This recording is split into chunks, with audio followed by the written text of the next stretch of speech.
we've got the grid forming up for our next race. It's the Silverline Formula Junior Championship, this time for cars that ran in the series between 1961 and 63, so a little bit more modern, and we've got a proliferation of both Lotus and a lot more Lotus cars running in this 1961 to 63 field, a lot more Lolas, and less of the lesser known sort of home built specials is how I would want to put it.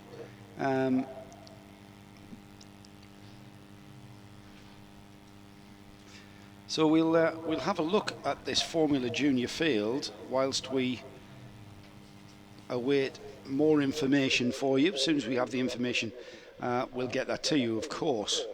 Well, we've got the grid now for the next race, which is, as you've said, the Formula Junior Historic Racing Association with HSCC in the Silverline Championship, round 2 of the 61 to 63 grid, and on pole position is Sam Wilson, number 53 in the programme, and alongside is Richard Bradley.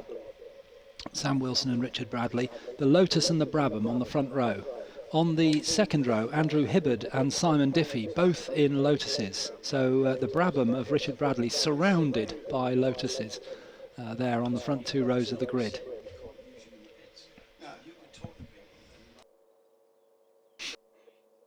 Moving back to the third row, we've got on the inside Lee Mole, who might be familiar, those of you who follow British GT racing, because Lee used to race in British GT for many years, but moved over to historic racing now, and he's alongside James Murray, and they're in a Lotus and a Lola respectively. And then we've got Richard Wilson in his Brabham and Adrian Russell in his Lotus on the 4th row. Next up in 9th on the grid is Chris Chilcott in his Brabham, and alongside is Mark Woodhouse in his Lotus. And then the next row, the 6th row, is Andrew Beaumont. A lot of familiar names here, you might think, yes, because they've raced in other races already. They've got different cars in this race. So it's Andrew Beaumont and John Fider in the Lotus and Brabham respectively. On to the 7th row, we've got Tim Child in his Cooper and Andrew Turvey in his Lola. And then the next row, row 8, is Martin Orbit and in his Lotus and Robin Longdon in his Lola. And we continue back down the grid because we've got 27 cars on this grid. Next up is Andrew Hayden in his Lotus alongside Peter Anstis in his Lotus. And then Jonathan Fider in the Mallock, and James Hicks in his Caravelle. That's row 10. Row 11 is Sid Fraser in his Lotus and Stephen Jobstall in his Lotus. And then we've got Anna Wilson in her Lotus and Richard Ferris in the Donford, not a very common name. Anna Wilson and Richard Ferris make up row 12. And then finally on row 13 we've got Chris Drake, who we saw earlier in his Terrier. He's out in his Elva this time.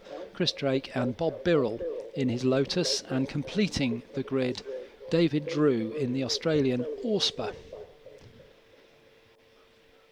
Not sure whether Chris Drake had a problem in qualifying.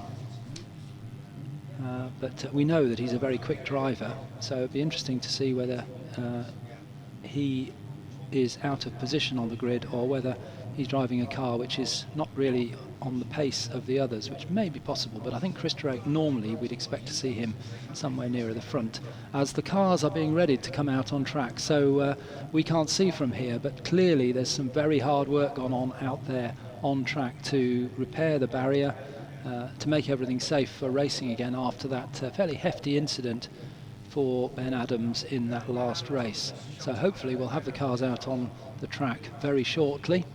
Can't see what the board is that they're holding up, but it's presumably 1 minute or something like that, so we shouldn't be very long. And you can see the and there's the barriers. I think that's a shot of the area that was damaged in that incident. Yes, it is indeed the barrier that was hit by Ben Adams. Look at that. You wouldn't know. What great work by the circuit staff and the marshals to get everything back for racing again. And I can hear in the background, I think, the cars being released. I'm not surprised, Alistair. That doesn't surprise me. Brilliant. They're Yep. absolutely fabulous. So here go the cars, and Sam Wilson it is who will lead the cars out with that very distinctive crash helmet done in the purple and green colours of the Porsche from 1970, which Joe earlier on said he's always called the psychedelic Porsche. It was Andrew who reminded me who it was Willie Cowson in the 917 it won the I think it was a round of the World Sports Car Championship in Watkins Glen in 1971 in that livery, and it's become quite an iconic livery. Well, certainly for Sam it is, because he likes his helmet in those colours. So they're following the car down. This is a standing start for this race, as it has been for the other open wheel races. So we'll see them come round to the grid, so that you can see there what a lovely shot that is down the your favourite shot indeed, Joe. It is, and it just shows you the depth of this grid that we've got of 27 cars. As they come up to the top at McLean's, then they'll go even higher up to Coppice, the highest point on the circuit, and we're looking there at Sam Wilson in pole position at the head, and then Richard Bradley in the Brabham. That Brabham really does look very, very pretty indeed. The classic toothpaste tube shaped cars that were normal at this period of racing, and although they're Formula Juniors with different engines, they were raced in Grand Prix racing as well, and if the chassis itself didn't race in Grand Prix racing, then the designers always looked at the Grand Prix cars and said that's the right shape, so that's why they all look very similar, apart from the Mallock, of course, which Major Arthur Mallock has always built the front-engined cars, and we've got one of those in this race, despite the fact the rest of the field is rear-engined. Tube frame, of course, and relatively easy to copy in that respect. Silverline Formula Junior Championship. Silverline teams have been a part of the historic Formula Junior in the UK since 2015, and a big thank you for their support, along with Historic Sports Car Club in supporting this series. We said this earlier in the 59 to 60 classes of the Formula Junior field that we have. The two classes will come together tomorrow for a joined up Formula Junior race, but this was effectively the GP3 of the early 60s. This is where, and I know Andrew's going to be down in the pits, and without any pit stops we'll be able to talk to Andrew about Formula Junior, and I'm sure he remembers it being the first rung of the ladder. In fact, we're going to do a little bit of swappage here, and Andrew's going to join us for this, and because Andrew can offer some insight from the day. Andrew, you've come in from the cold, my friend. Coming from the pit lane, my favourite place, Joe. But yes, it's nice to be in the commentary box for a moment. When I first started racing regularly, or covering races regularly, I did a lot of these Formula Junior races, but they're almost all ready to go, aren't they? Yeah, we've got a green flag about to fly. We're just shuffling a few of our runners, and we're about to get underway. Green flags waving. Green flag flies. 20 minutes race. We're about to wait for the red lights to go out. I think we can just see the red lights at the top of our TV screens. Engine revs rise, the red lights come on, and we should lose them any second. We do indeed. Sam Wilson, Richard Bradley at the front of the field, and Richard Bradley slots across to the right, and in fact takes the lead by all accounts. The number 81 slotting into the front of the field, then he goes to the left and just shields off. Bradley's a big spin there from Sam, and he gets hit. So we don't usually see that from Sam Wilson, but spun there and collected another couple, and we didn't, he's usually the favourite to win these races. Is he really? Oh, yeah. Well, he was on pole position. We've lost a couple, at least three, possibly four cars from the field. You know what? I hate to see that in historic racing, because these cars are so valuable. But that was a cold tyre thing. I mean, I think so. Yeah. So we got the lovely Brabham at front in the proper Brabham colours. Yeah, the green and gold. talking about that. As we let the field settle down, and we're not expecting it to settle down to any great extent because these races are usually frantic. And I should point out, Simon Diffie is a late entry into this. He's already up to 4th place. And I was talking to Simon earlier. He's just got this car and he's really pleased with it. It's got a history. It's an ex-Peter War car. Is this the first? First time out. Remember Peter War, who's the team manager for many years at Team Lotus? Blind Pew was his nickname by the mechanics. I was going to say, because you were around in that period with the certainly GPS was. thing, weren't you? Yeah, I was. And Blind Pew, is that because he was blind? Just because he wore glasses, probably? No, PW was his initials. Yeah. And Blind Pew was a character in some cartoon or something, because Blind Pew was out of Treasure Island. Oh, Treasure Island, that's right, yeah. The Team Lotus mechanics, they all had nicknames. We've all heard of Herbie, haven't we? And or the Vicos, Bob Dance, and so on. They all had nicknames at Team Lotus. He was Blind Pew, and his wife, because he called her Sweetie, was known as Sweetie. But sometimes he didn't bring Sweetie to the races. He brought another lady. And do you know what the mechanics called her? Saccharin.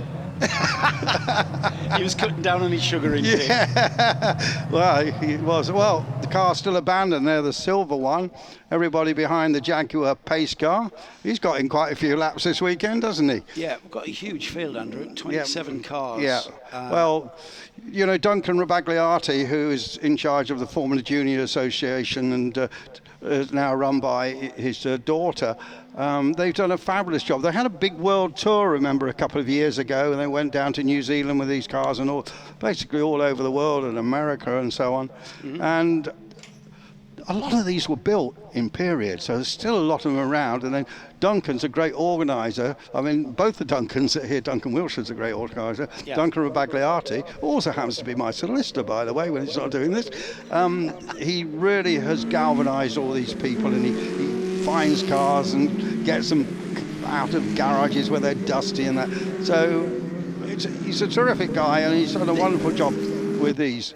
This just to confirm, everybody, we've lost our pole position sitter, Sam Wilson, in the Lotus 20. He's out, as is the 68 James Murray in the Lola Mark 5A. That car is out as well, and that car just being recovered. Andrew, this wasn't just the first rung of the ladder from a driver's perspective. This was the first rung of the ladder as a design engineer and car manufacturer. And is this because of the volume of the production of these cars? Is that kind of what gave people like Lola and Lotus the leg up and give them the kind of funding, the finance that was coming through their companies? Yeah, absolutely. But some of these earlier cars, like the Lotus 18, you could get it as a Formula 1 car, a Formula 2 car and a Formula 3 car, because the chassis wasn't that much different. Strengthened a bit, there were a few changes. But there was lots of races for these cars, all over the continent, all over outside Europe. But there was one weekend there maybe be a race in Sweden and a race in the UK and another race down in East Germany or something. And was the progression ladder though a little bit easier to follow than it is today? I mean, there's all sorts of single seaters. Yeah, so Formula you Junior, started in Formula Junior. Where would you go then? And then Formula 1. From Formula Junior? Oh, yes. But then, of course, it went to Formula 3, so they changed these cars from 1100cc to 1 litre, and then you had Formula 2 as well and Formula 1. But no, you can go from Formula Junior. That's exactly what Jim Clark did, Trevor Taylor, all these people. So these cars are from 61, 63. Yeah.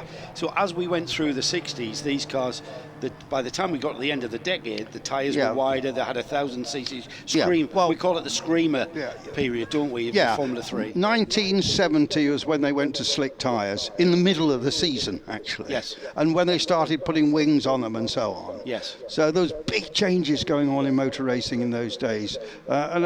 But back in when these cars were the junior formula, quite literally Formula Junior, we had the 1.5 litre formula in Formula 1. Yeah. And like you say, you look at it, take the bodywork off, the tube frame of the chassis isn't that much different to what was running in Formula 1. Correct, absolutely correct. And then we're seeing the Lotus 22 in here, but the next Lotus Formula Junior, Formula 3 car, but it was the Formula Junior car, was the Lotus 27. That was a monocoque. That was the first monocoque other than a Formula One car, basically, as far as single seats is concerned. Right. So it'll be interesting to see what happens here. I mean, it's great to have Richard Bradley, isn't it? Oh, fabulous, yeah. LMP2 class winner. Yeah. Still a regular competitor, of course, in the European Le Mans series. He's had some victories in the last year. He's just finished in the sports car race. And he got out of the car first. Yeah. That was obviously to enable him to get ready to drive this. And later on, he'll drive the family Aston Martin. Yes. Yeah. And I wasn't sure if it's driving with his father or his brother. I'm not quite sure. I'm not sure. No, we need to check that out. But it's a super chap, Richard. I need to go and see him, actually. Cause all that success, remember, was with Matt House and a lot of that early Le Mans victory. Yeah. But he's the sort of driver, Andrew, that, you know, it's no surprise to see him at the front of this grid, nor was it a surprise to see him lead into turn one. No. And I think that was probably maybe one of the elements that aired Sam Wilson to turn in just a little bit too quickly and ask a little bit too much of those rear tyres. If you catch it, the 63 car, the guy's got a very interesting crash helmet, Jobstall, who I think's from Austria, and he's got a face painted on the back of his helmet. It looks out of the back and looks back through the roll cage. Does it? It's rather weird, actually. So we're still circulating. Yep, still safety car, and I think we've recovered the cars. The safety car lights are still on, and Richard Bradley still continues around. He's going to be able to keep an element of temperature in his tyres, and you can see him waving about as the rest of the field are too. 12 minutes remaining in this race now, so it's going to be a bit of a dash for cash, as they say, isn't it? We're almost half distance. Yeah. Maybe we're getting close. I'll get a better. I'll be given a better idea. I can't see any kind of official message telling me the safety car is going to be brought in. So the safety car lights are out. Richard Bradley knows exactly what to do, and he's just easing back and just boxing everybody up, and then he'll choose his moment to go for it. The safety car is already through the chicane and will peel off into the pits, and then we're going to go racing. Richard Bradley, Andrew Hibbert, and then we've got Lee Moore in the Lotus 2022, and now he goes. Coming out of the chicane, he's gone for it. Maximum acceleration now from Richard Bradley, and he's done a great job there from the safety car. That's a perfect start there, holding everybody back, Andrew, and then here he goes into red gate 4. See, Diffie had a bit of a stiff down the inside, but wasn't able to make it stick. And then a car there in the colours of Ian Walker Racing, I think, the number 61. Andrew Beaumont in the Ronnie Peterson replica helmet that he's known for. Yeah, that car's been run by Classic Team Lotus, by Chris Dinich and the guys, and just finding out that the famous ex-Tyrrell team manager, Rupert Merriwearing, who did work for Lotus in period, he's joining them, or rejoining them actually, to strengthen up the whole management of the Classic Team Lotus team. And Rupert's here this weekend. So Rupert not thinking about retirement then? No, he told me this morning he was thinking of retirement, and then decided chance to go to Classic Team Lotus was too good, so you can't knock that thing back, can you? And I just found out he lives just about a mile away from me that I didn't know, so might be having a beer next week. Does he? That's excellent news. That's excellent news. And you didn't know that? You weren't aware? No, I didn't know that. No, I thought he lived in Rye, actually. Number 83 there, Andrew. The only Malik we've got in the race. Now, the previous the 59 to 60 Formula Juniors had a car driven by Ray Malik that came second. That was classed as a U2. Yeah. Now this is down in the on the entry list as a Malik U2 Mark III. Just the way the guy's written it on. But I think it's by then though, because they started out calling it a U2. Yeah. And then it took the Malik name. Yeah, I think that's right. The old Ali's just coming out of the slipstream there. See if he can dive down on the inside, and yes, very close. Yeah, Major Arthur Malik was the father of Richard and Ray, of course, and he was a good racer too. Yeah. It's quite a dynasty, bristling moustache he had. Did he? Yes. He looked like a major. Was he an army major or RAF? No, army major. Army major. Yeah. Of course. And he built the cars in Road in Northamptonshire. And I believe Richard Mallock still builds on, the successor to these. Oh, and we had a puff of smoke. Yeah. That's exactly what it was. think Or is there dust down there? Maybe Yeah, there's I some oil dry down there. We see that. I think that's the inside curving. And I noticed Diffie is up to third place now, Simon Diffie.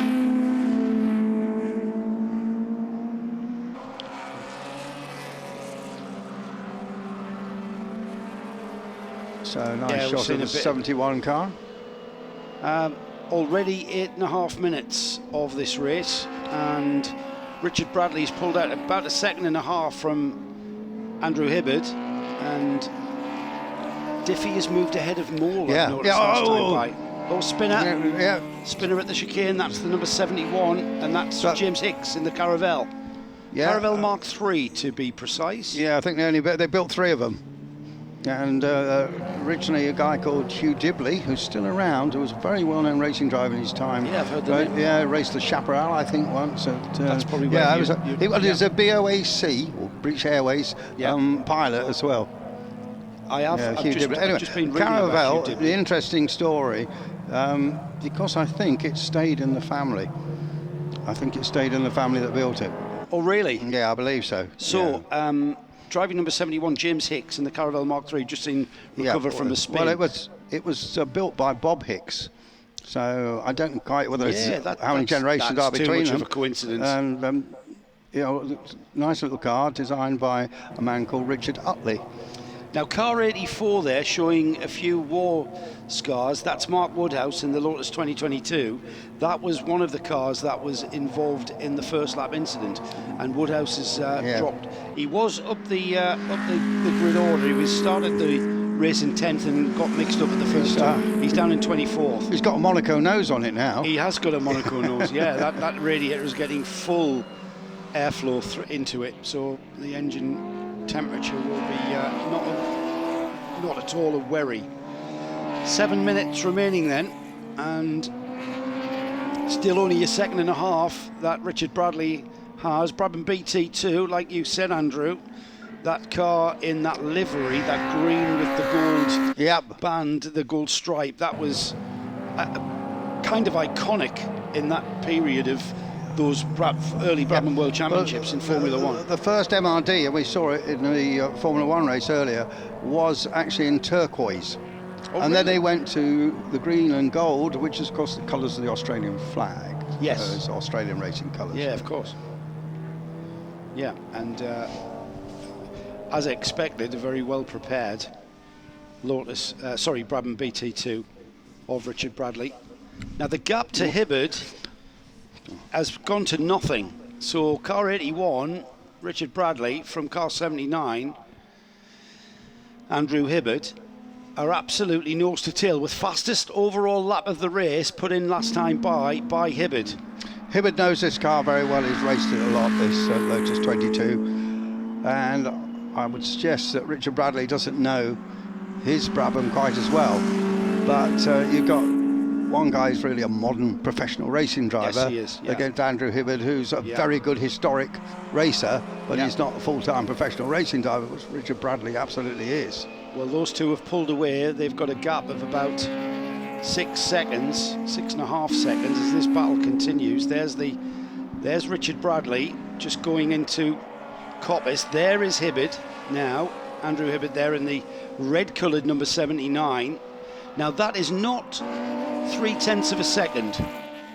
So whatever it was that closed that gap up the previous lap, that is not the case. As Richard Bradley turns into the chicane, now Andrew Hibbard turns into the chicane also, and across the line there to complete 9 laps with just under 5 minutes remaining.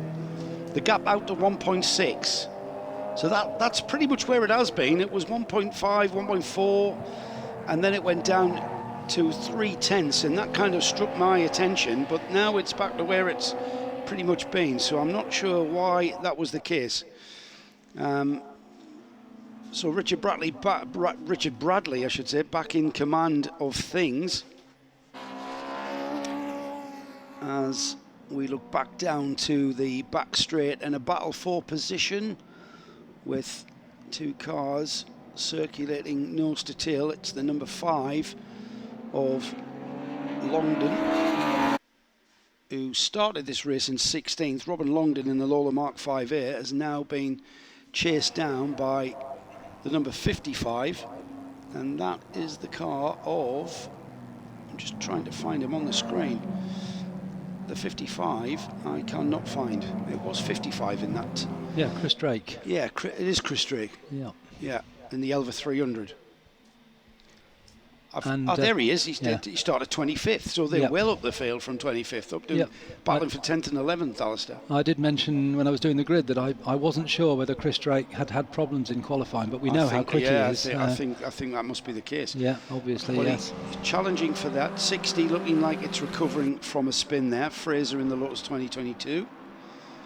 And Simon brackets Sid, so I take it he prefers Sid Fraser.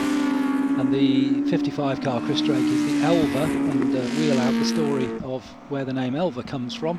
Out of interest, for those that don't know, it was designed by Frank Nichols, and he thought a nice name for a car would be the French translation for she goes, Elle va, hence Elva. And they made road legal cars as well, a little courier. It suits a small, single seater, Elva. It's kind of very apt. Battle for the lead, still at 1.6. They're already through Coppice, and if anything, Alistair, I think Richard Bradley is extending that lead. Well, certainly Andrew Hibbert is working very hard indeed through Coppice there. He was absolutely soaring away at the wheel. And then I like the way Andrew calls that the Monaco nose for the extra cooling. Yeah, that's the number 84 that we mentioned earlier. That got Mark Woodhouse got wrapped up in that first corner incident. That's a shame. He's undoubtedly quicker than the cars ahead of him, having dropped down the field to 24th. He moves ahead of it's not the car that's on him in front of him on the timing screen, so I'm not sure where he is track position wise. We're under 2 minutes to go though, so 2 minutes remaining, and it's the number 73 that he's put a lap on there. So we're not far from seeing Richard Bradley and Andrew Hibbert enter onto their final lap. They've created what to me can only be described as a huge gap, considering it's 13 seconds before we see the number 62 Simon Diffie in the Lotus 20, and then Lee Moore in the number 80. Lee starting from 5th place and now running in 4th.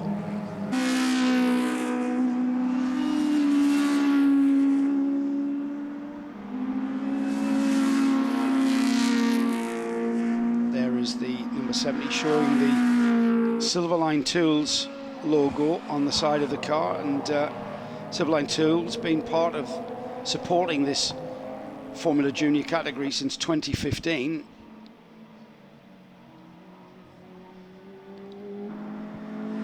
As the rest of the field continue to lap. We're getting towards checkered flag with under half a minute remaining now. So we'll try and pick up our leader, Richard Bradley, very soon. And car 81 has extended. There he is there, just coming through McLean's. Sterling work from our camera team. 8 seconds, so this is the last lap, isn't it? Yeah. He's not going to get back to the timing line before then, so time runs out, and on the long straight down to the chicane comes Richard Bradley.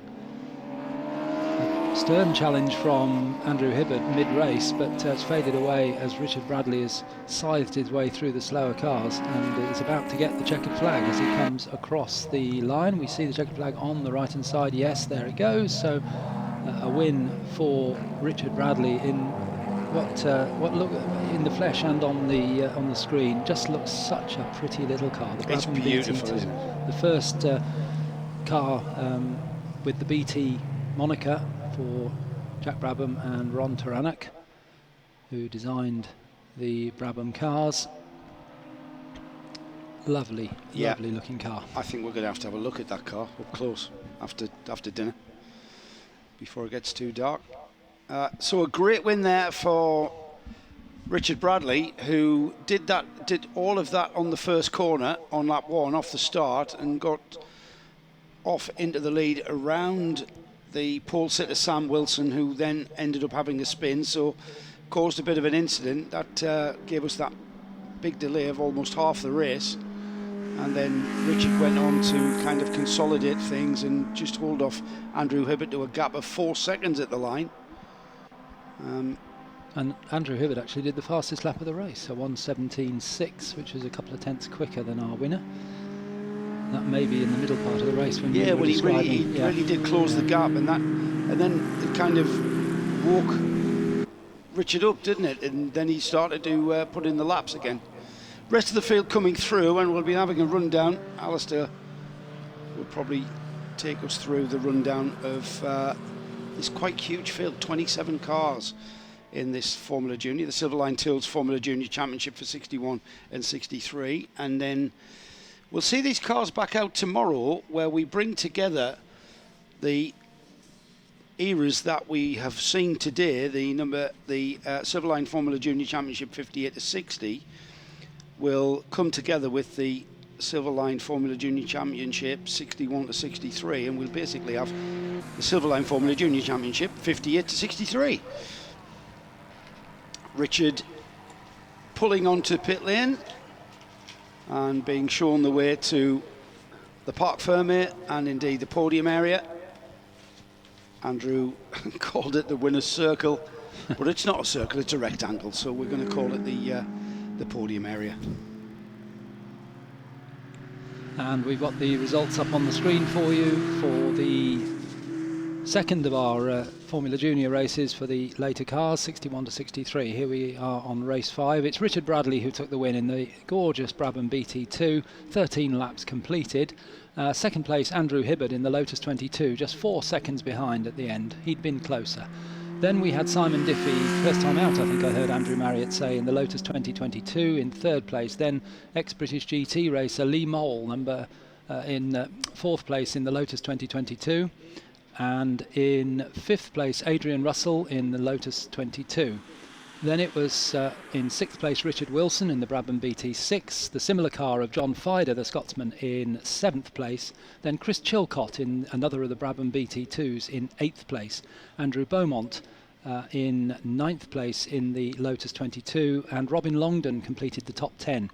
Then we saw Christopher Drake, who made a great drive through the field. He started right at the back in 25th place, but got his Elva up to 11th, Chris Drake. Then we had Jonathan Fider in 12th place in his Malak U2, and then Andrew Turvey 13th in the Lola Mark 5A. In 14th place, Martin Orbit in the Lotus 20, and in 15th, Peter Anstis in the Lotus 2022. Then in 16th, the unique in this race, the Caravelle Mark III, which Andrew said was probably 3 or 4 built, and each one had a different mark number. James Hicks in 16th, Stephen Jobstall in 17th in his Lotus 22, and Andrew Hayden in 18th in a similar car. Then in 19th, Richard Ferris in the Donford, and completing the top 20, Anna Wilson in the Lotus 27. Another Lotus in 21st place for Bob Birrell, the Lotus 20, and then the 2022 version of the Lotus for Sid Fraser in 22nd. David Drew in the Orspa from Australia in 23rd place, and in 24th, Mark Woodhouse in the Lotus 2022. Then we've got drivers that didn't finish the race, I think Tim Child, the Cooper T59, and of course Sam Wilson and James Murray were taken out when Sam spun right on the first corner at Redgate. Sam Wilson in the Lotus, unfortunately. Thank you, Alistair. Let's head down to the podium, where I think Andrew will have our winners by now. Richard Bradley will be the first driver. Well, here's the winning to. Bravo, number 81, been in the Bradley family, I understand, for 3 or 4 years now. Richard, that was an excellent drive, but of course, you've got a bit of an advantage. You're a pro driver. Yeah, but I tell you, these guys they're seriously quick. I was fortunate that I was able to do the pro thing and make a career out of it. But I tell you, if these guys had the same opportunity that I had, they'd have a very good chance at it as well. So we've had this car for a few years now. When we got it, it needed a lot of work, and it's good to see that finally, after a lot of effort, it's coming to fruition. Now we can start to race the big boys. We didn't really expect Sam Wilson to scatter the field at the first corner. Were you out of that? Yeah, I don't really know what happened at the first corner, to be honest. I managed to get Sam off the line, and then I had to deal with Andrew because he was trying to go round me, and I managed to hold on just, but I was too busy focusing on keeping him behind, to be honest. Tomorrow you're going to be driving something a bit different, a pre-war car. Yeah, I've got another race in the junior with the mixed grid, and then I'll be in the family pre-war car. I don't know, because to be honest, I might let my old man do the whole race. He's worked hard enough; he deserves it. So I'll see. But I love the pre-war stuff as much as you can imagine. Excellent. Well, congratulations. Let's move on. And hello. In second place. Hello. Did you get caught up in that shove-bozzle at the first corner with Sam Wilson? No, I actually made an uncharacteristically good start for me, so luckily I was just ahead of it, but that's a bit unfortunate, but it's a rare occurrence. And what about this young man, Richard Bradley? A bit quick, isn't he? It is quick, but I don't mind finishing second to a chap who has raced at Le Mans recently as last year and things, so doesn't say I don't like being beaten by him, but we'll try and catch him. But I think, he's a proper racing driver. So. Okay, well... And one more thing, I've got to say hello to my little daughter, because she's sitting watching at home, so... Hello, Amelia. And here's Simon Diffie. Well, Simon, we were talking just an hour or so before the start, and it's a new car to you, and you're really pleased with it. I'm over the moon. I'm so excited.